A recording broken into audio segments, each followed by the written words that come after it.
Drugovi su ovak rekli, nije za tebe.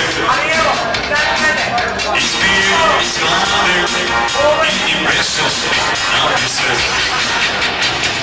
Rekli su mi da si strašnija od sade.